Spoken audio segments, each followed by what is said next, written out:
Hey everyone, my name's Colin. Thanks for checking out my YouTube page and my website.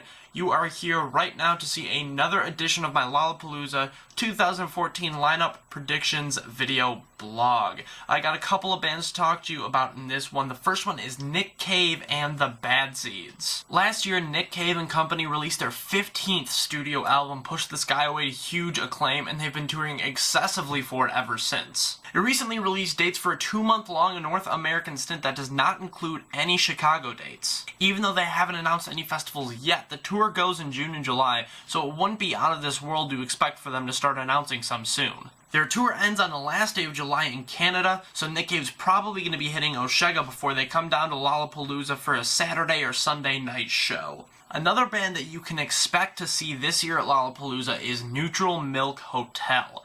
Neutral Milk Hotel has been on an epic international reunion tour for a really long time, and they keep expanding with multiple date announcements. It's no secret that they plan on hitting festivals because they've already released that they're going to be playing at Coachella, Primavera Sound, and Austin City Limits, which is booked by the same company that books Lollapalooza. One of the only real arguments that can be made against Neutral Milk Hotel hitting Lolla is that they have a 2-date stint in Chicago in February at the Riviera Theater. However, my rebuttal is that, first off, most of their stops include multiple dates in one city.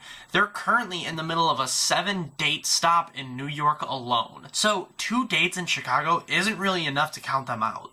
Also, dates that are scheduled for the beginning of February give Neutral Milk Hotel, 6 months until Lollapalooza? Convenient, especially for the fact that Lollapalooza is famous for their no bands can play within this much space of Grant Park for 6 months before the festival rule. And, just for extra confirmation purposes, Lollapalooza is huge on grabbing reunion bands, like how they got the Postal Service last year, and then remember in 2011 when they outbid Ozzy Osbourne's own festival to get his career-making band. That being said, I would not put it past C3 to book Neutral Milk Hotel for one of their many festival dates that they're going to be doing this summer.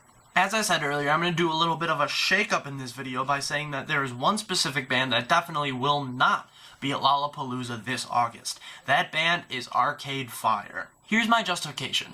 First off, the band's infamous dress code requiring tour is hitting the United Center at the end of August. Twice. I know that in the last video, when talking about Young the Giant, I showed my lack of confidence in using the 6-month rule as a tool to count bands out of the festival. But it's different when a band that's as big as Arcade Fire has a 2-date stint at the biggest arena in Chicago less than 4 weeks after the festival concludes. A band has never been booked at Lollapalooza under those circumstances and probably never will.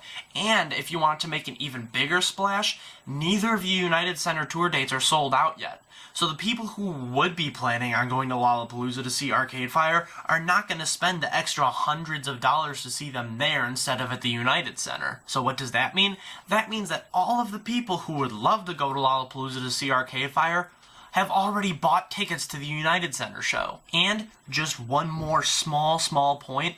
If you look at Arcade Fire's tour dates, the entire week after Lollapalooza is swallowed up by Canadian dates except for one in Seattle. So it wouldn't be a surprise to see the native Canadian band just stay in Canada and play Osheaga the same weekend as Lollapalooza.